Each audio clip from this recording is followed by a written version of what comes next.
Ghoulies from 1985. This is kind of Full Moon adjacent. I mean, Charles Band was going to direct this when Stan Winston was supposed to do the effects work, and then Winston backed out, so Charles Band backed out. But we have Richard Band writing the score here with, I forget the other person.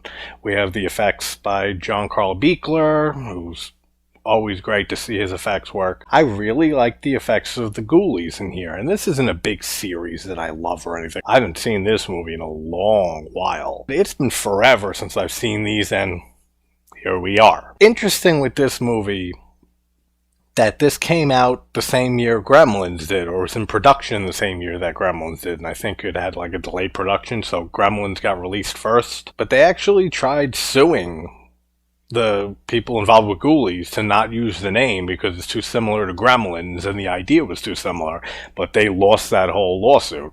So I can see where they're coming from. I mean, obviously they're little puppets, but they're little creatures and stuff just like Gremlins, so I can see the similarities, but the stories are totally different. And before Steven Spielberg came in and was attached to produce Gremlins, Joe Dante's script was a lot darker.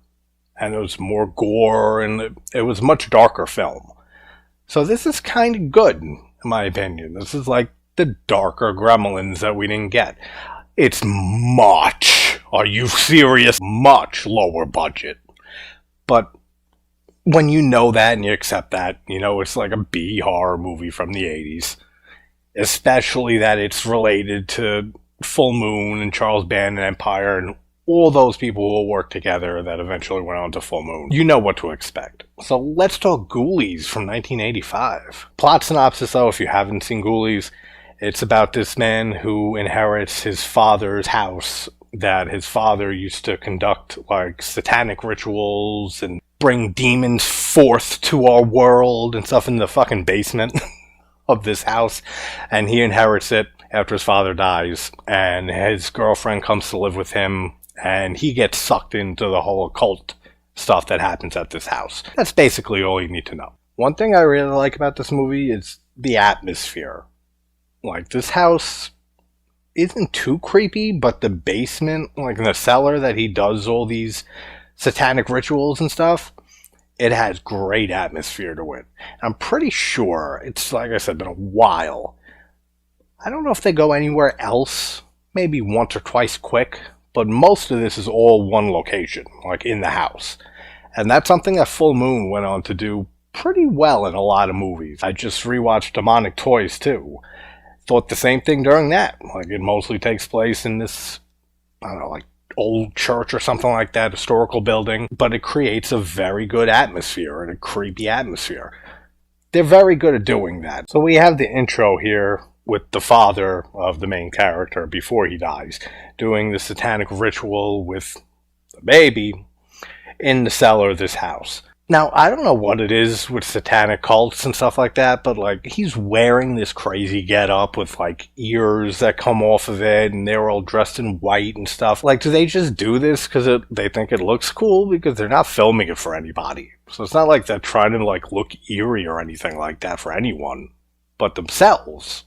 So, I mean, like, does it help the ritual is my point in any way? The way that they're dressed, or are they just dressing like that because he thought it was a cool outfit? Then he has, like, the green eye effect, which looks just bad in every Full Moon type. I know I keep saying Full Moon, even though this isn't a Full Moon picture, because it didn't exist yet. I mean, this was produced by Empire, which was Charles Band's company before Full Moon.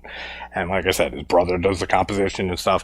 So it is within the realm of Full Moon. And there's a lot of Full Moon movies that use just that stupid green eye effect, and it never looks good. And it doesn't look good here. The only Full Moon picture I can think of with the green eyes that I think actually looks cool is the original Demonic Toys on the kid. Because, let's be honest, that kid actor, he's a fucking super genius. That kid gives such a great performance in Demonic Toys with the creepy old voice like they dubbed in. He did such a great job. If you haven't seen Demonic Toys, check out Demonic Toys. Or just check out my video discussion on Demonic Toys. Probably just as enjoyable, maybe a little less. And we have two very notable actors in here. One who was already very established. We have the great late Jack Nance, frequent collaborator with David Lynch. Hey, see, we tied into David Lynch. He's great in this. He doesn't have a lot of screen time, if I remember, but I remember him playing a wacky character, and he does that very well. And then we have Mariska Hargitay in her first movie role, but she went on to play Olivia on Law and Order SVU. So, I mean, she did a lot better shit after Ghoulies. So we have Satanic Father, who is about to sacrifice his son Jonathan, and his mother is in the satanic cult, but then she has a last-minute regret, I guess, and she goes and puts a protective thing, like a talisman, over the baby's neck. And then Malcolm ends up saying, all right, you're going to take his place. And he ends up sacrificing Jonathan's mother while Jack Nance, I forget his name in this, it's something wacky, I know that. Wolfgang. His name is Wolfgang. So Wolfgang escapes with baby Jonathan. And then we flash forward 25 years later, and he ends up inheriting this house. You know, the girlfriend of Jonathan reminds me of in this movie? It's not her. I can't think of either actress's names. But Julia from Hellraiser looks like a little bit of a younger version of her. Again, not her. Looks like her, though. In the 25 years that's passed, Wolfgang, he just gave up completely. He don't shave no more. He's got a big-ass beard, uncut hair. He looks like a bum. While I'll say that I don't remember, and I can see already, there's not really any good acting in this movie. It's not bad. Jack Nance is his wacky self as usual. That's fine. But the main guy who plays Jonathan, he does a pretty damn good job in this movie. I think he has the best performance by far. When he gets into the satanic rituals and everything, again, with the stupid green eyes, it's dumb, but his delivery of the lines and his, like, yelling and stuff like that, he really sounds like a mad person. And, like, he pretty much nailed the role here. Another fucking rat jump scare. It's been a while, though. It's been a while since I've seen one. Now, I say this very often. These are my nope moments in movies. He inherits his father's house, right? Wolfgang is his only family that he has because his mother was sacrificed at the beginning, so he doesn't have a family. He goes down after checking out the house. House looks nice. Goes downstairs to the cellar, and it just looks like the stereotypical version of a satanic fucking cellar. It's full of black magic and candles and crazy books on the occult and stuff. It's not like you get your father's house and you go down to the basement, you find a bunch of porn, and you say, like, man, the old man was into some weird shit. This is the moment when you say, I don't know what he was into, but it wasn't good. I'd move out of the house that day. But, I mean, he's fine with it, I guess. Actually, the acting's a little better than I remember. And, like, the friends that come over, that he invites over, they're pretty funny. Like, there's some funny lines from them. So, a lot better than I remember. So Jonathan invites all his friends down to the Doom Cellar. And apparently he already knows how to do, like, rituals and stuff. Like, without reading anything, he took one glance at a book when he first came down. That's it. And he just knows how to perform a fucking ritual. He tells them all, and this just shows alcohol, wine, whatever, can get people to do anything. It can get you to summon demons. That's the power of alcohol. He tells them to draw chalk on the floor, to make a pentagram, and to, like, put a candle at north and south of the circle. Like, he knows what he's doing already. So obviously they all think this is ridiculous after nothing happens, and they go back upstairs to party with more wine. But it did work. And now, ghoulies are loose. Yeah, that's my horror voice. Now, the look of the ghoulies, it's like they look fucking awesome. Like, they really do. The main green one with the sharp teeth, and then there's, like, the furry one, and then there's, like, the fat one. Really cool designs. Now, I remember, I don't think if I ever saw Ghoulies 4, but I know I've seen 2 and 3. Don't they talk in 3? They go to, like, a fucking college, and they speak? I don't like that. Like, what's that about? I like when they don't talk in the very beginning here. The first 2 movies.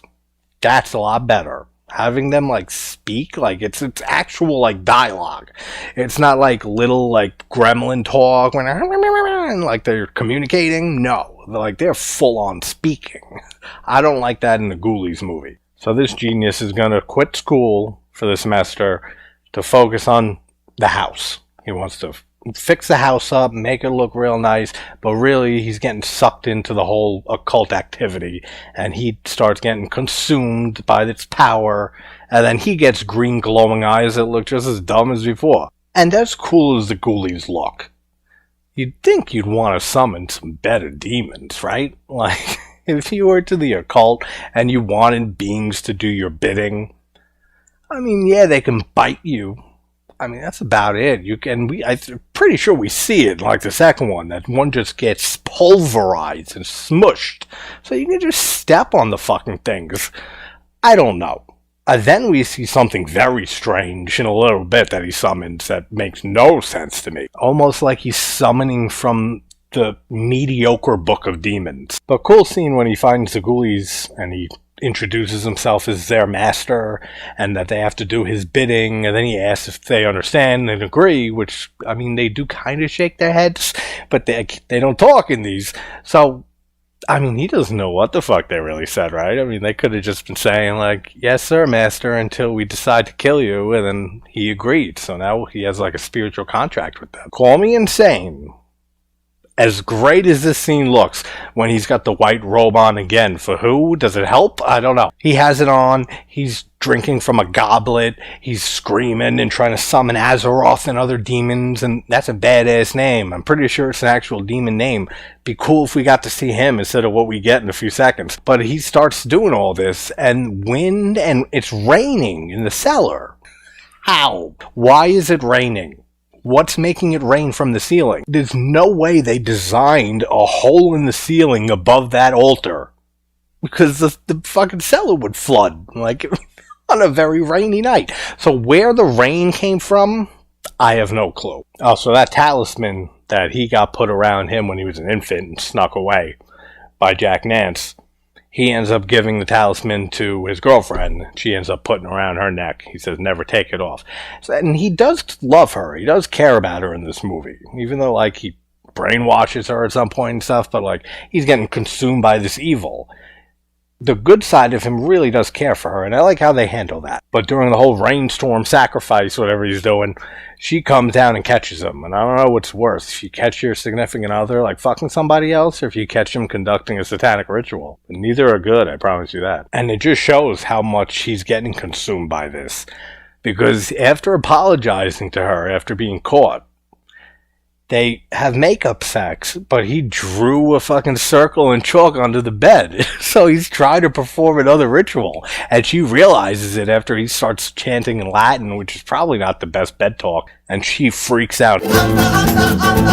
Says, I'm done with this. It's over. And storms out, which I can't blame her. This is the dumbest shit in this movie by far. Like I said earlier, you'd think summon better things than the Ghoulies. But at least they're cool looking. And yeah, this is me suspending disbelief enough to believe Ghoulies is a thing, but what the hell are these?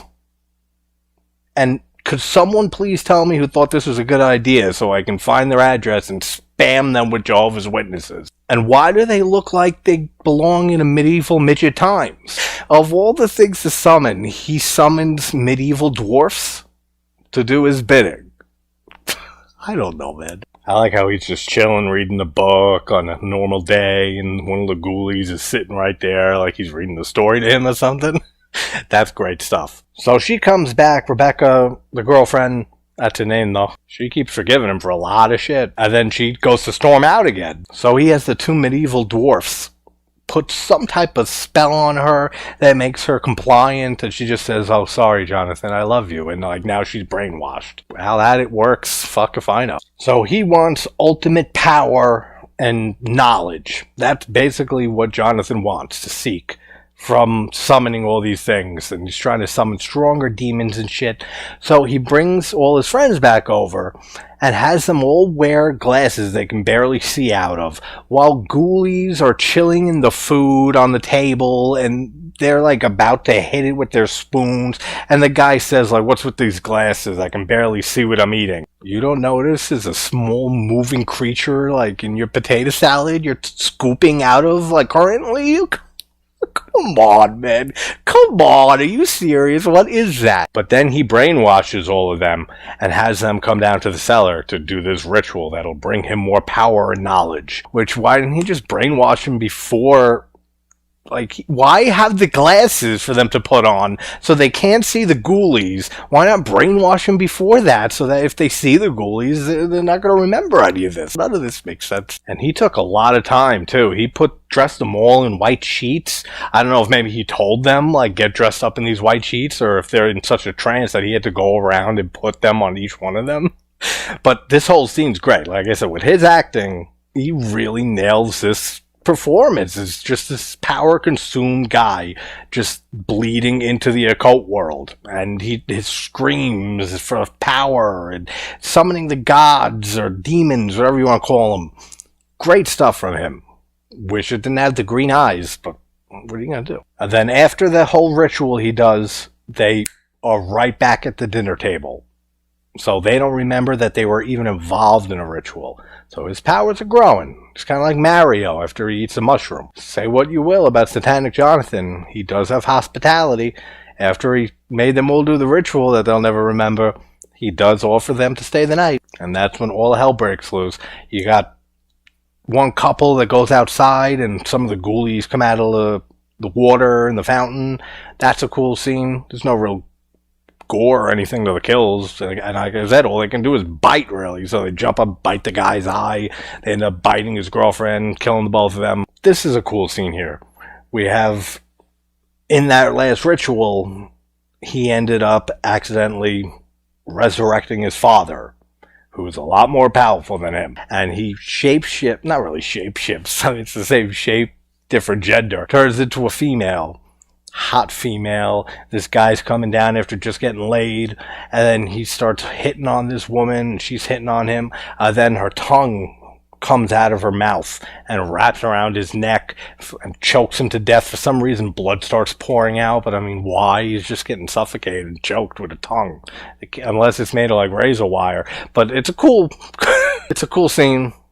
Cool kill. Then the dwarf midgets, whatever they are, they knock out another friend. For some reason, there's a clown in this that comes to life. I forget the reason why. Something to do with magic, like always. But there's a cool scene, great effects work by Beekler here, when the clown starts chasing after one of the girls, and a hand starts reaching out of the head of the clown, and it like breaks apart into the ghoulie. That's some great effects work there. Really good. Rebecca wakes up and she takes the talisman off. She thinks it's a dream and stuff. And then she realizes it's not a dream. And she tries to leave, and they get in a scuffle. She falls down the stairs and she's dead. So now he's heartbroken. So he's going to try to bring her back to life, reanimate her Jeffrey Combs style. Then we get, it's kind of anticlimactic, this movie, because then we just get this like Return of the Jedi, Emperor Palpatine versus Vader, like who's stronger magic-wise battle between the father and Jonathan ends up winning. The father is put back to rest, and all is well in Tinseltown. Rebecca's alive again, and poor Wolfgang came and saved the day and ended up dying. Pretty sure he died, right? The stoner dude who got whacked on the head by the midgets, he's still alive, and he was in the backseat of their car, so everything starts crumbling. They pack up. He's like, we're out. Drives off, stoner friends in the back, but then there's some ghoulies in the back behind him. That's the end. That's Ghoulies. Fun movie. The pacing is a little iffy here and there, but the next one they go to a carnival, right, which is ridiculous. And he has the two midget dwarfs, and he has the two dwarf... What the fuck do you even call them? So he has the two dwarf midget. I can't say both. Alright, boys and ghouls, continuing on with the Ghoulies franchise. Ghoulies II from 1987. Now this was again produced by Empire, Charles Band's company before Full Moon. This was directed by Albert Band, Charles and Richard Band's father. And did John Carl Beekler do the effects again for the sequel? I can't remember. It'll show it in the title. but pretty sure it was John Carl Bico because he directed the next one when they go to college, which I don't know if I ever saw except for like bits and pieces, but they talk and I don't like that shit. I said that in the last video. Now, if you haven't seen the first Ghoulies that we talked about like a little over a week ago, basically these little creatures that were summoned in the first movie by this guy who inherited a house from his father who was into satanic rituals and the occult and ended up summoning these little creatures called Ghoulies. I love the atmosphere in that first movie. The house that they live in and the basement where they conduct the rituals, all that looks great. The Ghoulies look great in that movie. So for the sequel here, Ghoulies II, they thought it was a good reason, I guess, to send the Ghoulies to a traveling carnival. And they start running amok at this carnival while this guy who's a total drunk, and there's this whole plot revolving around the main character guy, and I forget if it's his grandpa or his uncle or something, who owns this place called Satan's Den, this attraction in this traveling carnival. They're not making any money, and then this douchebag comes in and tries to ruin their business. There's some good stuff in here. This is a lot more over the top, like a lot more absurd than the first movie. Are you serious? But there are some fun moments, if I remember, and we get a big-ass ghoulie at the end of the movie. So let's talk and dive into Ghoulies 2. So we get this little opening scene before the credits with Uncle Ned, the drunk, and his nephew Larry. For Christ's sakes, Larry, no one is going to have a six-stage operation. They're pointing out the moon, and Uncle Ned is saying the moon looks like much more full than usual. And he says like it's a full moon, it can't get any fuller. It has nothing to do with anything. I mean, it does, but it doesn't. When the moon is closer to Earth's orbit, it's actually called a supermoon because it appears bigger and brighter and stuff. So Larry doesn't know what he's talking about, is my point. And he tells Larry, you want to be a magician, you got to pay attention to the moon. Why, I guess? Because magic? And yes, John Carl Bickler did do the effects for this movie. I was pretty sure, because it would have been weird if he did it for the first movie and then was not involved with this and then came back to direct the third movie. But yes, he did. Now, this has really nothing to do with the movie. But I was just looking back at the poster and I was like, there's like 50 plus horror characters in here. I'm looking for a ghoulie. And we have a gremlin, we got Stripe. We have a critter, not a goddamn ghoulie to be found. So, I mean, that's a crime. But, I mean, really, nobody really loves this whole franchise, right? I don't know. I just found it fucked up.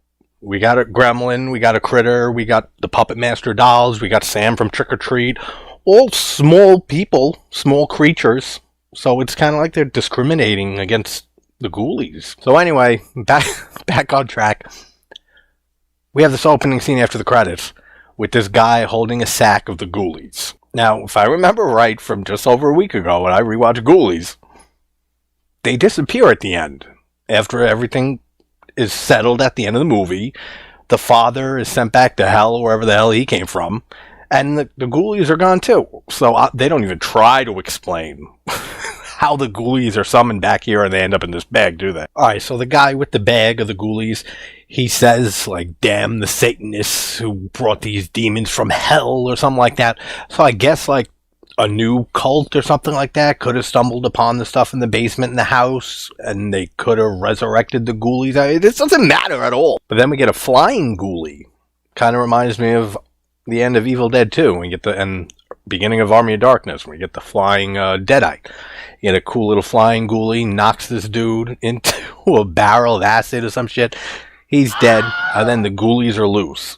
And then Uncle Ned, the drunk guy, he's so wasted that he thinks he conjured the Ghoulies up by doing magic. It's really hilarious. Like, there's some great dialogue there from him. Oh, we got the dwarf in here. That's not descriptive, so here's a picture. He plays a Sir Pennywinkle or some shit. He's been in a lot of things. I can't think of the actor's name, but I've seen him in a decent amount of things over the years. Great to see him. And again, I don't see a ghoulie up there, and I don't see Sir Nigel Pennywinkle either. So again, they discriminate and only allow a certain amount of creatures of a certain size into their group here. Then we get this douchebag executive who comes to the carnival, named Philip Harden. He ends up making a big speech saying that your carnivals and attractions are not bringing in enough money, and you have like till the end of the weekend to turn it around, otherwise we're letting you go. Specifically, like the Satan's Den that Uncle Ned and Larry run. So they better hurry and fix things. Okay, the fact that that executive, Philip Harden, says to the dwarf guy, Mr. Pennywinkle. I'm not making any of this shit up. It sounds like it when you say it out loud, how ridiculous this is. But he offers Nigel Pennywinkle to be the referee for a mud wrestling competition attraction that he's going to replace their Satan's Den spook house with. That's hilarious. So the ghoulies already start running amok and killing this one woman. They look great, just like the first movie. I would argue maybe even better.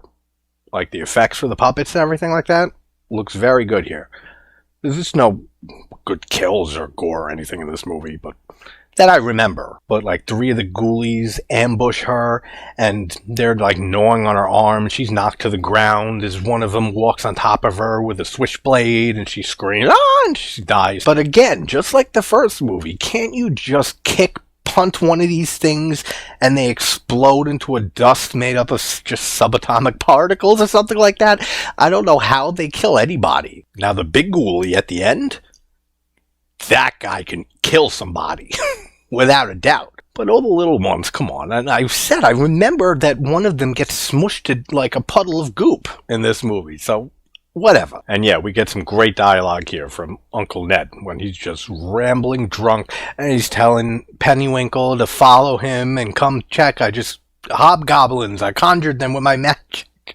So funny. Like, this movie is a lot of fun. Just like the first one. I like the sounds of the ghoulies in this one, just like the first one.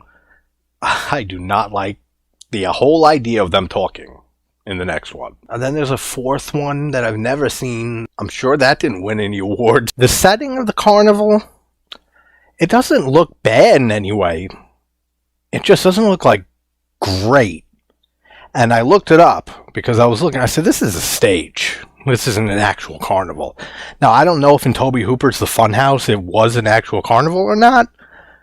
But I said in my video for that, Hooper's way of capturing the feel of being at an amusement park or carnival and the Funhouse is excellent in that film. You just don't have that here. It doesn't feel like a real carnival. Like I said, I don't know if Tobe Hooper filmed that at an actual carnival, but this was shot on a soundstage in Rome. And it shows. But it's not bad. So then, these teenagers, for some reason, they picked this spot inside of the Satan's Den spook house attraction to just hang out in one of the rooms and party and drink beer or something like that. And then the ghoulies show up and they projectile vomit like some green shit all over the 2 of them when they're making out. Their faces get stuck together. It looks pretty cool. It's ridiculous, but it looks cool. And the fact that it isn't shut down, this place, immediately after these people walk out of this attraction with green shit on their face and they're stuck together as they're walking and shit. And then, this is great. 2 kids go into the, I keep wanting to say Funhouse now, Satan's Den, and they end up seeing the ghoulies. And they come out and they start telling all the adults. And then people start going into the attraction and they think that the ghoulies are part of the attraction. And they end up making mad money that night. And they think they're going to be good. That they're going to be able to keep their attraction. They're going to be able to keep their jobs here. That's very well handled. I like all of that. It makes me laugh a decent amount. And like I said, as cool as it all looks with the effects with the Exorcist pea soup goop all over the couple stuck together. They walk out like that. Everyone's just laughing at them. No one in the crowd, not a single person, says, oh, what the hell is that on your faces? No one. They're just all laughing at them. I mean, what's that old saying? What happens at the carnival stays at the carnival. Then we have our next victim who wanders into the attraction and he gets overpowered by the 3 ghoulies that are the size of like a 13, 14-inch sneaker. He gets thrown onto a table and then the pendulum comes down and kills him. Again, we don't really see anything, but fun. And by not really see anything, I mean nothing at all. It cuts away completely. Still cool. So then the douchebag executive, he talks to this girl, Nicole, who Larry's been friends with. And again, a little close, a little romantic thing going. Oh, so cute. He ends up trying to talk to Nicole and tries to get her to come to a different attraction. And he brings her into little Pennywinkle's trailer. And she says, "You think I'm going to fit in that bed?" And he has like a little dwarf-sized bed, and everything is dwarf-sized. Great stuff. I don't know what it is with dwarfs in this series. We had those two random medieval dwarfs that had nothing to do with anything in the first one. At least this one's like funny. Oh man, plot twist. The police show up. They're starting to worry. They say that kids are saying one of their friends, the one with the pendulum kill, went in there and never came out. And now they're going to have to search the place. I like how somehow the ghoulies wrapped the kid's body to be like a mummy and put him in like one of those sarcophagus props in the attraction. Great stuff. So they go to search the place, the cops and Larry. And while they're entering the place, Uncle Ned gets killed while he conveniently has a book that tells him exactly how to banish demons and stuff like that because he's an old magician. I don't know how that works, but he tries doing the spell and the ghoulies kill him before he can. Then they end up, Pennywinkle and Larry find the book and they say, "This must be it. This must be the way to get rid of him." It's so convenient. Then it slows down a bit here. There's like a few scenes with Larry and Nicole, which I really don't care about, so that's nothing really entertaining. Until they realize that they could summon a more powerful, bigger demon to eat and get rid of the smaller demons, the ghoulies. Sounds like nothing could go wrong with that plan. Then we get some fun scenes with the ghoulies all around the carnival. They're playing arcade games and playing all the carny attractions. Cool stuff, but it couldn't be more Gremlins if it tried. This is probably the best practical effect in the movie, besides the puppet work and stuff. When the clown, the Dunker clown, when he gets knocked into the water, and then one of the ghoulies starts gnawing on his arm, and he pulls it out of the water, and his arm's gnawed off and missing. That looks great. See, I told you. Some guy takes one of the hammers from one of the games and just pulverizes one of these ghoulies into a puddle of nothingness. So why isn't that an option like for everybody else? I don't know. And then we get this infamous kill. I always remembered this being in the first Ghoulies, but maybe it's just because the one in the first movie comes out of the toilet. But this is when the executive guy sits down on the toilet and there's a ghoulie in there and he eats his asshole out. Kills him, I guess. This is so stupid. They summon the big ghoulie and he goes around eating the small ghoulies. So figure, alright, cool. You know, you got a mouse problem, release some cats. But now they're stuck with the big ghoulie. And now he's after them. And he throws the book that tells him how to do the ritual up onto the Ferris wheel. And it goes onto one of the top carts. And she, from earlier, when she had this convenient backstory, she was a tightrope walker. And her brother died, and then she hasn't done it since. All just for this scene, for her to climb up the whole Ferris wheel, to get to the upper cart, to get the book, and climb back down. When they could have just flipped the switch and had the Ferris wheel come down. I mean, come on. The giant ghoulie, though, looks awesome. I mean, like, in a B movie from the 80s, ridiculously absurd awesome. But it still looks really good. Like, it's a suit. But it still fits the tone of the movie. And after they don't know what to do, he ate all the ghoulies. It's just them and the big one. They end up just putting a Molotov cocktail in like a stuffed animal. And the thing comes, eats it, and explodes. So all the ghoulies are gone until it pans in on that bathroom in the trailer. And you hear one of the ghoulies in the toilet flushes. Fun movie, very fun, not as much as the first movie, but that's Ghoulies 2 from 1987. Very fun rewatch. I really don't want to hear these fuckers speak at all. Now for the sequel, they decided the best thing was to have the Ghoulies go to a traveling carnival. So they thought the best idea for the sequel was to have the creatures, the ghoulies, go to a traveling carnival. Why is it hard to say? We don't have a goddamn ghoulie in this poster. Not a goddamn ghoulie to be found. The geniuses behind the script thought that it was a great idea to not a goddamn ghoulie. So they better hurry and fix it. Again, like just like the last movie, can't you just punt one of these things so hard it explodes into just dust made of subapon? It couldn't be more Gremlins if it gremlined itself out of a, a wire walker. That's not what it's called, right? When they could have just hit the ride on and had it come down. Yeah, for newer people, that's a positive review on it. Alright, boys and ghoulies. Ghoulies 3. Ghoulies Go to College. I don't know. This is why I always wish I wasn't such a completist, because once I start a franchise, I can't not finish it. Now, I've said in the last two videos, I don't remember if I even ever saw this film.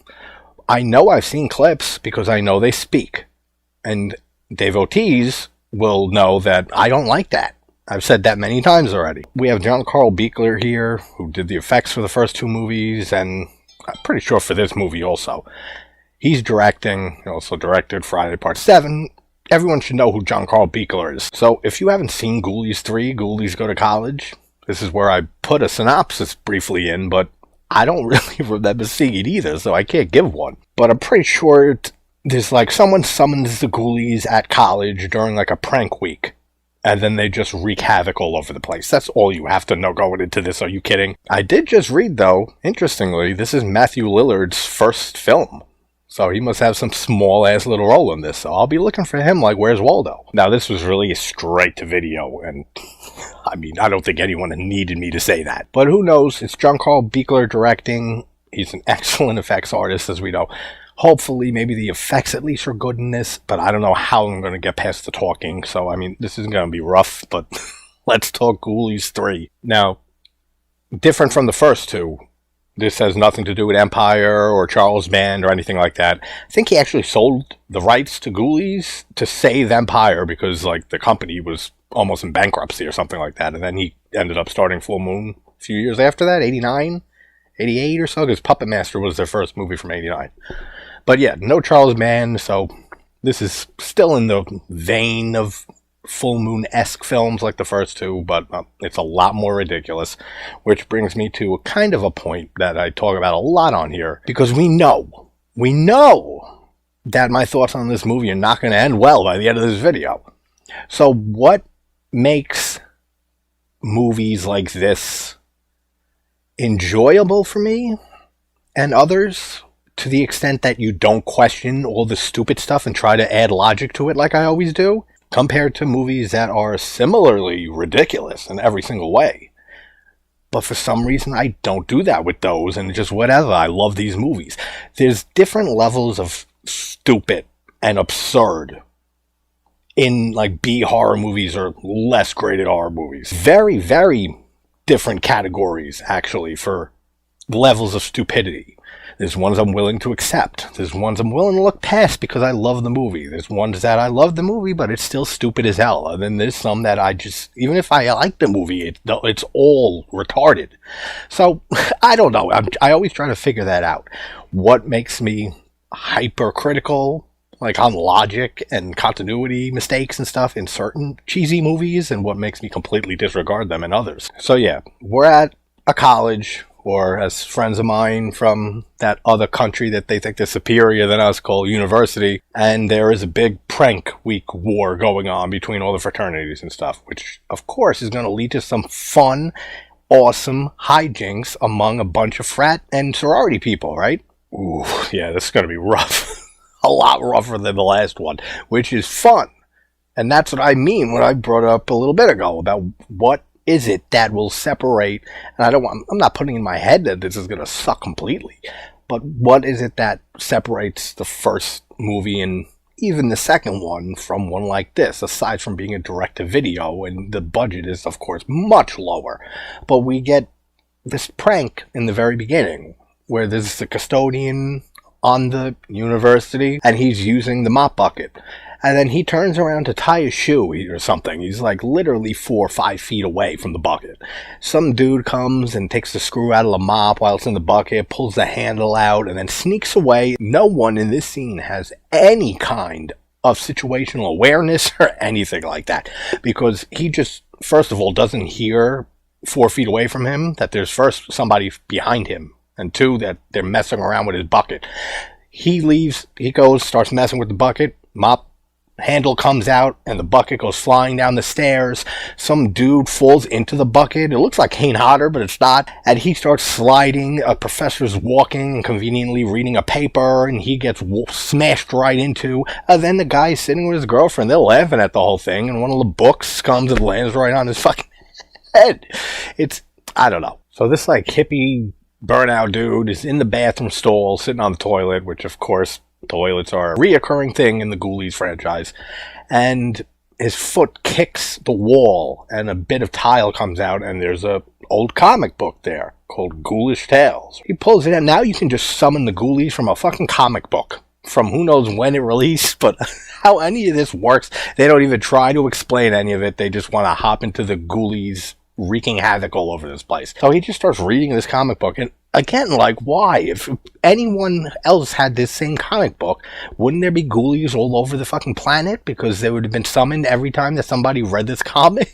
I don't know, whatever. Then you see nice green lighting come out of the toilet in the stall next to him. You see Ghoulie hand come out. That looks pretty cool. I mean, it's almost 4 a.m. I got my second thing of coffee here for this movie. Should have had the meth they smoke in A Perfect Getaway from the last video. No methamphetamine was used in the creation of this video. So there's these two, I guess, the biggest fraternities on campus, and they have like a war against each other for years in these prank wars. If you think there's a goddamn name for anyone in this movie coming, I'm not remembering a single name from this movie. So Skip seems to be the main character here, and he is the head of one of the warring factions of fraternities. So everybody's in class, and then they have this old professor who threatens both fraternities that if I catch you guys doing one more prank, this is the year, you guys are done, we're throwing you out.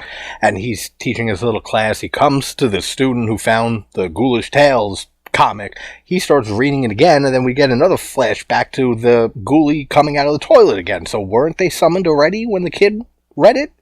Or did they get summoned? They got bored, they went back in the toilet, then he read it, he came back. It doesn't matter. But the float that they pranked the teacher with, a big alligator pool float, had that exact same one as a kid. So that just taps some nostalgia there. Oh, is that, what's his name from Stuart Gordon's Dolls? The real innocent older guy? It wasn't. He's not like old, but the innocent dude who becomes friends with the kid. He brings the two ladies of the night or whatever with him that he picked up on the road, and then he gets to leave with the girl at the end of the movie. He has a very small role in this. It looks like him. Again, not true. I can be completely wrong, and it's not him one bit, but now it's making me want to watch a much better film. And because it is a B-rated, cheesy, direct-to-video horror film set at a college campus, there are a bunch of fun tits throughout it. I mean, I don't know if there's a difference between fun and normal tits, but they're in here, so that's a positive. Okay, what in God's name did they do to the Ghoulies in this movie? Jesus. I said in the last video, when they're tying one of the people down and he gets killed by the pendulum, they're like the size of a 12, 13, 14-inch sneaker. In this, they're like almost the size of some of the human beings they're going up against. What is that change? I don't like that one bit. And the voices, it's terrible. Terrible. All the dialogue from them is, I knew it was going to be bad, but this is really bad. Like, especially coming off the first two films, when you look at this and you hear them talking with terrible wisecracks, this isn't good. Whatever, while we're at it, we didn't talk about this or bring this topic up. They always are summoned and they come out of the toilets. So like I said in the very first Ghoulies, my video for that, it's like he's summoning from like the mediocre Book of Demons. What type of demons you want to summon that come out of a fucking toilet? I don't know. Like, they could have thought of a better idea for that with the Ghoulies. So they're going around killing people. This is going to be short. But don't get me wrong. The puppets and the puppetry and the effects, it looks good. It looks very good. The way the puppets move around, them talking, despite it being not good to me in the slightest, and I don't want to hear them ever speak, the effects work is good. The main green one's wearing a backwards baseball cap. They all got like different clothes and cute shirts on. Adorable. Cool idea to have them getting drunk. They stumble upon a whole bunch of beer. Like a whole garbage pile. And they start chugging beers and stuff. That's a cool idea. And then they think that a can is beer and it's like Drano or Drain-X or something. And he starts chugging it, and then like you hear like a choo-choo train engine. Woo! And he's coughing, smoke and stuff's coming out of his mouth. And then the other ghoulie says, let me try. He starts drinking. That's all great stuff. That's good.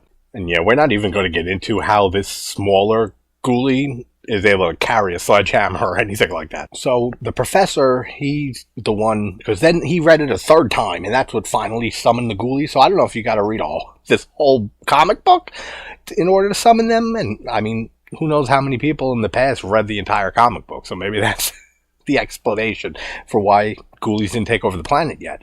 But he thinks he's like their master because he summoned them, and he's like, you're linked to this comic. I knew it. I can destroy you. So there's a whole subplot there. The pranksters on both fraternities, they think at first that the Ghoulies are pranks by the other team. Like, there's some interesting stuff in here, but I mean, it's mostly terrible in every way. Okay, so then we get a cool effects scene, but this is a good example for my point. We get a scene that we see kind of a similar thing in the first movie, where you see the father, the occult dude, who was brought back from the son, who inherits the house. We see him, like, I said shapeshift in that video, but I then turn into a woman. And then he shoots his tongue out and wraps around the person's throat and kills him, and he bleeds for some reason. You get something similar here. Like the secretary or whoever she is to the professor, the Ghoulies are in the room, they're all there together, and they pull the woman's tongue out of her mouth, way out of her mouth. It's stretching like 8 feet. He's holding it, the Ghoulie, and stuff like that, and then he finally lets it go, and it snaps back, and she spins around. It looks okay, but that's my point. This is retarded. But in the first movie, it's a cool effect. I look past it. Why? What makes me look past stuff like that in the first movie or similar films like that, and I just hate it in a movie like this? If anyone has any input on any of this, or if you feel the same way with a lot of movies like I do, and crisscross on what makes sense, what doesn't, what matters, what doesn't matter, let me know. But that seems ridiculously stupid is my point. We even have the Ghoulies peeping on one of the college girls. They're enjoying the tits and ass in this movie too. Alright, now this is something... This calls back to a video I did on Slumber Party Massacre 3 over a year ago. So, one person, Chris Carpenter and your wife, if you ever stumble upon this one and see this video, you'll be brought back to then. We have a whole slumber party here at the sorority. And I said in that video, has anyone, females out there who watch, has anyone ever been to a female slumber party where it's just everyone in panties and no shirts on and they're just playing pillow fights and stuff like that? Has it ever happened in reality to anyone out there? Let me know, because the answer from them back at that video was no. So I'd love to hear a yes, maybe.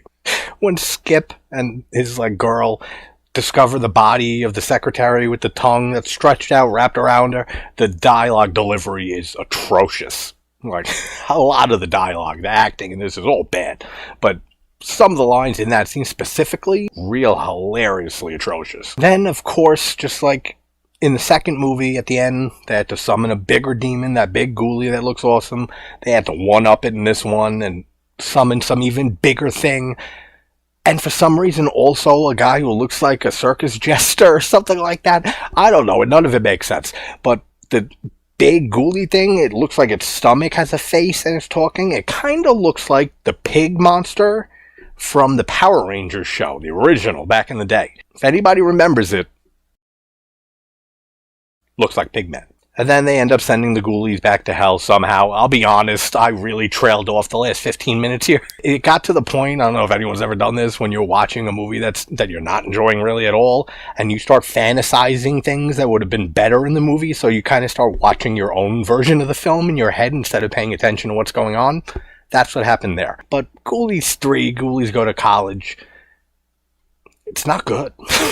I mean, if that didn't come across already, not good at all. It's a fun movie.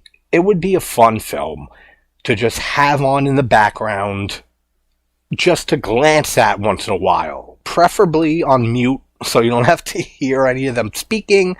And maybe if you're messing around on your phone or a laptop and you don't really have to watch it or anything like that. But it's fun. It's mindless stupidity. But, I mean, what did you expect from Ghoulies 3, Ghoulies Go to College? So Ghoulies 4, I don't know. I don't know when that's happening, or if it should even happen, but it's going to. The only thing that gives me any hope is Jim Wynorski directed it, which, I mean, he's one of the kings of 80s, 90s, just schlocky low-grade, B-rated, cheesy-ass horror movies. Sorority House Massacre 2, and it goes on and on and on with Jim Wynorski. So that gives me a little bit of hope. But we had John Carl Buechler directing here, and this sucked. So, alright, Boils and Ghoulies. That's stupid. If you think there's a goddamn name for anyone in this movie coming, I'm not remembering a single name from this movie. So our main guy, Skip. So Skip, our main character here. Fuck it, while we're at it. Ghoulies 4. Oh, I don't know. So it happened, and it happened immediately. Ghoulies 4 from 1994, so this is, again, straight direct-to-video, and directed by Jim Wynorski, who, this is the only thing that gives me any type of faith that I'll enjoy myself with this movie after the last one, Ghoulies Go to College. So, I mean, Jim Wynorski has done so many cheap, low-budget movies over the years, and a lot of spoof movies, but he did Sorority House Massacre 2 and 3, he did Chopping Mall, it goes on and on and on with him. So that's the only thing giving me hope here, because I feel like this is going to be painful. I've never seen it. I can't even give you a plot synopsis. But I assure you, Ghoulies will be summoned in some stupid way.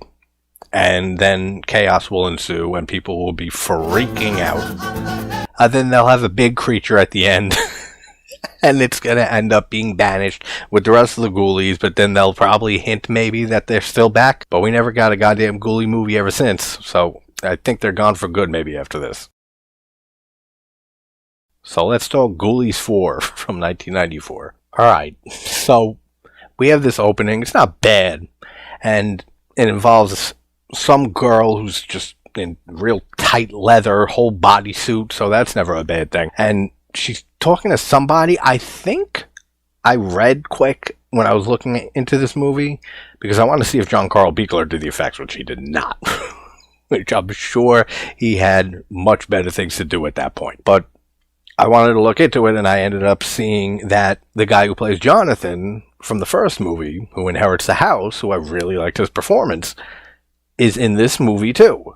Now I'm hoping he's actually in this, and it's not just archival footage from the first movie, like a Puppet Master, The Legacy type shit, because then I'll be mad. But there's a guy that you can't really see who he is, and he's standing in pentagram, and the woman in leather, she comes over and tries to give this jewel to him, and he's like, oh, that's what I needed to be freed, or something like that. She crosses the pentagram. He's like, oh no, don't cross the pentagram. The delivery's terrible. He disappears, and then this appears in the pentagram. Please tell me these aren't the Ghoulies. Please tell me this isn't the design for the Ghoulies for this movie. Because that's going to be very hard. It almost is as bad, it might be as bad, as the medieval dwarfs from the first movie. And you know how I feel about them. So I'm hoping this is just like some other thing that was summoned for some reason. Jesus, I didn't even wait for him to talk. I paused it as soon as I saw them. One of them's talking like he's a black dude, and he's just saying like, yo, I can't believe we crossed over, yo, and then the other one's like, let's get out of here, and they fucking scramble away. That's how the movie starts.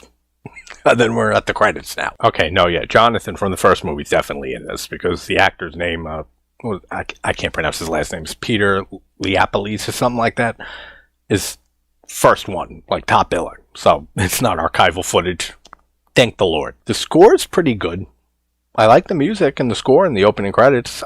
I'm getting real mixed signals just from the first few minutes of this movie. But the biggest question at this point in time right now is, what the hell are these? Because I am praying they are not the main Ghoulies in this movie. So at least I'm in a good mind state for watching this movie, because after suffering through some ads on HIV medication, I had the random thought that if this was the movie Final Destination 3, and we were looking at a photograph of one of the characters, my character, the bedpost here, it would signify that I'm going to get impaled in the head or something like that. That's nothing to do with anything, but I had nothing else to think about during that commercial. So we got this detective, and he has a new partner, and they're doing a stakeout for some criminal, and he ends up robbing this convenience store, and detective ends up shooting him dead. Now, I can already tell I like this character. Like, I just like his personality already. much better than Ghoulies 3 with the main dude, Skip. I mean, they named him perfectly because you can just skip past everything to do with him in that movie and you wouldn't miss anything. This guy's much better, Detective. So since I haven't seen those ghouly things in a while, I ended up looking it up, and it was because it was bothering me why they're talking that way. One's a black dude, one's like this creepy white one. Tony Cox is the one who plays Black Ghoulie, and they actually call it Ghoulie Dark and Ghoulie Light for the white one on IMDb, which is hysterical. And while also doing that research, it seems like these are the Ghoulies, folks, for this whole movie, and I don't like that one bit, because it said that whatever company Wynorski worked with and produced this movie, they couldn't afford to do the puppetry and to work the puppets or afford them at all for this movie, so they have actors playing the Ghoulies. I don't like that idea at all, so I'm getting very up and down vibes with this movie and quality so far. Jonathan. Detective Jonathan, that's our main character. Which makes sense completely, because that's Jonathan from the first movie. He looks completely different, like almost 10 years later. But yeah, so we got Jonathan all this time later, and we have this ex-lover of his that's also a police detective or something like that, named Kate. Told you, that's why I like this guy's character early on. I said, yeah, I like this guy. It's because it's Jonathan. Liked him in the first movie very much. All makes sense now. Okay, so demon dude with the robe from the beginning, his name is Faust. I mean, like the play, but it's decent. Cool name for him. And girl in leather, her name is Alexandra. And she offers like her life to him, said, I failed you and stuff. And he says, no, there's another jewel. I want that jewel, the one that Jonathan's got around his neck. And says, go out there and get it for me, otherwise I'm going to kill you, like, slowly, painfully, and it's going to suck every step of the way. So, hey, 10 minutes in or so, there's your plot synopsis. Apparently, Jonathan and Kate used to be lovers. They broke up because he wanted to handcuff her to the bed. She's not into that shit. Like, this is an actual conversation they're having while driving. Alright, well, there's more ads that I'm sure are interesting as hell. So I had an idea. I'll probably do it, like, tomorrow or something, like, with these 4 Ghoulies videos. For videos that I did on franchises, like a while back, like a year plus before I started editing and stuff. I mean, I don't know if people prefer one style or the other, the old one or this one with the edits and stuff, but whatever. I'm not going through like 800-900 films I've covered, so I'm not going to redo all them. That's insane. But I feel like there's like a standard now I want to keep things to. So I might go back to some of those franchises, like Jason, Friday the 13th, Halloween maybe, Nightmare on Elm Street, all like the bigger ones, Evil Dead, and just edit them and put pics in and link them all together into one mega video discussing the entire franchise. So let me know if that's a idea that you guys would be down with. Be like a little event every now and then, just like a multi-hour conversation on the entire franchise of whatever franchise it is. So, hi, movie stack on. I really can't believe this is the Ghoulies we get, and these are the voices we get, but, God, I don't know. We do get archival footage of the first movie, and we see an actual fucking ghoulie. That's what a ghoulie is, not what these things are. But, see, told you, even though he is in this movie, we got that archival footage. Alright, I mean, if you haven't seen it, and I don't know many who have seen Ghoulies 4, I have to play their voices. Just listen to this. Hey, man! He's the key to get us out of here! Come on, let's follow! Follow me, let's go! Come on! Alright, let's look at this! Watch that footstep, okay? Are you kidding me? Like, what the hell is this whole decision? If they couldn't even get this, I mean, if I get it. I know very much that it is a low budget film. If the company couldn't get the budget to even work puppets, to have the Ghoulies puppets, even if they're the oversized, insane ones from the last movie that aren't like the first 2 films, don't make a movie. Don't make a Ghoulies 4. And that's just, it shows that this isn't written to its budget. Like, at all. They shouldn't even have Ghoulies in this film. There should be something completely different. But they decided, fuck it, we'll just throw 2 actors in ridiculous costumes and have them talk insanely, and we'll continue to call them Ghoulies. I don't like that. That's the biggest by far, are you kidding me, flaw in this movie so far. Detective Jonathan is driving his car. Both Ghoulies are hiding in the back seat. They're having full-on conversations. He doesn't hear a word of it. Alright, here's a good comparison, maybe, I guess, with my warped mind. Having them portray the Ghoulies as just black and white dudes in costumes is like making a child's play film and you don't have the money for the puppets, so you cast a Mexican in a red wig to play Chucky. That's how bad this is. Like, that's how different the Ghoulies look, that you can't even call this a Ghoulies movie. I'm sorry. Like, this is just way too far of steps taken past the line of believability. Much like the last movie, the situational awareness for the characters are absolutely atrocious. There's a guy, the partner of Jonathan, driving his car. Angela, whatever, the leather woman. That's the name from now on, leather woman. She ends up, she's in the back of the car. Again, like the Ghoulies were in the back with Jonathan. She's right in the back seat, and she's like blowing on his neck a few times, and he's going like this. You don't realize there's a full-grown human being right behind him.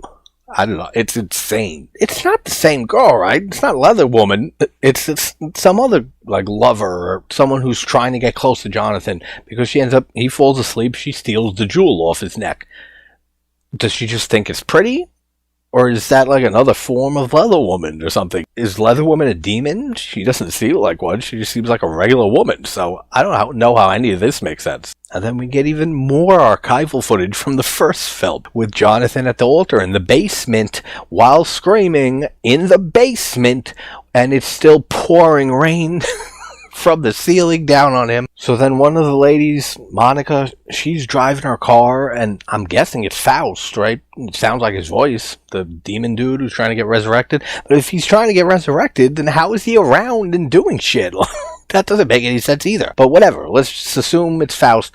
He tunes into like her radio in the car and keeps switching back to a certain station where she can hear his voice, and then like a ghost car, he starts taking control of the car, and she's like swerving in and out of traffic, and then she ends up just crashing into something, and the car explodes in a real overdramatic way, which there's no reason for like an explosion anywhere near this big, or maybe even one at all. Want some more Ghoulies trivia and stuff added to the mythology that you never asked for? They actually have names in this. The black one's name is Robot. The white one's name is Zeus. That's the Ghoulies we have here. Honestly, the Leather Woman is creating more havoc and chaos and destruction and hurting people than the Ghoulies in this entire film so far. Like 45 minutes. It's mostly her just taking charge and doing stuff. The Ghoulies, I don't even think they've killed one person. They knocked somebody out with a pipe. That's about it. They haven't killed a single person. So then smart Leather Woman, she ends up calling Jonathan, having the partner when she was in the backseat earlier, and he didn't notice that breath was being blown on his neck and that a person was behind him. She ended up kidnapping him, and like he's like hanging up, tortured a little bit, I guess, and has him tell Jonathan to come meet him at this warehouse, which is where the beginning took place, where the pentagram is, and they got to summon Faust.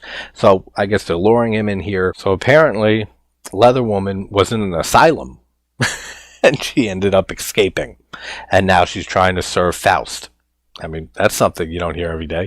Then the partner is brainwashed or something, or possessed, or who the hell knows at this point, and he ends up fighting and trying to kill Jonathan, and then we get this stupid fight sequence between the two of them, and this whole vibe of this warehouse that they're in. I know Charles Band left this series like 1.5 movies ago at this point, but real heavy demonic toys feel like the original demonic toys. Feels like they're in that same like toy warehouse. I wouldn't be surprised if it's the same set, because Wynorski would use sets from older movies and stuff all the time. So I guess Faust is like still he's not fully gone, but he needs it's the jewel of knowledge, by the way. Needs the jewel of knowledge to fully come and stay in this world, but like he says, he's fading. So I guess he was able to control that car like that earlier, if that was him, but they don't know where it is. So he says, fetch me a sacrifice, and they end up bringing the partner, who for some reason in the fight sequence a little bit ago, he looked normal, like normal as can be. Now he has like horns and he looks possessed completely. So whatever, looks actually decent. Now that I'm looking at it, doesn't look too bad actually, the makeup on his face. But he ends up saying that that girl who took it off Jonathan earlier when he was sleeping has it, and now they got to go find this bitch. All the ghoulies have done in this movie are just walk around and just follow the characters. Like, it's a very boring film. At least stuff was going on in Ghost College, but this is very boring. But there are good aspects to it, like having Jonathan back, and I like his character still in this. Kate is a good character too, his ex-lover, fellow detective. She's cool. The music was good. The score's good in this. Besides that, like, I would never watch this again. Like ever. Like, are you serious? I would never suffer through this again, or I would never recommend this to anybody. I even had to like really look to find this movie. I mean, it was on Prime, but it's on Prime, like, given away to anyone who wants to suffer through this. With the freebie ads and stuff, it's not even like on a specific subscription or channel on Prime. It's just, here you go, take the film. So it is what it is, but this is not good. It's very slow. It's very boring. Let me tell you something too. This is the 4th time in 4 ad breaks, almost at the end of this movie, that I have had to suffer and watch through this real specific HIV medication commercial. Alright, so they kidnap the girl who stole the jewel. They bring her for a sacrifice for Faust to keep him in the world, or so he can exist in 2 worlds or something like this. And then Jonathan ends up having another battle like him, just like Return of the Jedi style in the first movie. And all's well in Tinseltown. They get rid of him, and him and Kate live happily ever after, I guess. Then the ghoulies, they're still there. They find the jewel on the ground, or a piece of it, or something like that, and they jump through some time vortex, and they disappear forever. There was supposed to be a 5th one, I read, but, I mean, come on, you can't get lower than this. This is so bad. Like, this was almost unwatchable. Like I said, if you can't make a Ghoulies film with the titular characters of the Ghoulies looking anything like the Ghoulies, just don't make the movie. Like, that's as blatant as I can be. Like, this was just not good. It was very boring. There are some good aspects. It's not something I would throw in my absolute trash movies playlist, but I would never watch this movie again. I wouldn't wish this watching experience of this film on my worst enemy, honestly. I've seen more excitement in a 30-second commercial than I had watching this film. So, I mean, I guess that's why we never got another Ghoulies, right? Ghoulies 4, absolutely dreadful. Alright, guys, take care. But then they'll probably hint maybe that they're still back, but we never got a goddamn Ghoulies ever since. They open their mouth. One of them is talking like he's and it makes sense, actually. Tony Cox is the one who plays the Black Dwarf, making a Child's Play film, and instead of having the puppets, but without the puppets for Chucky, so instead you get, much like the last movie, the Situla, she's right in the back seat, and she's like blowing on his neck a few times, and he's going like this, and he didn't notice getting blown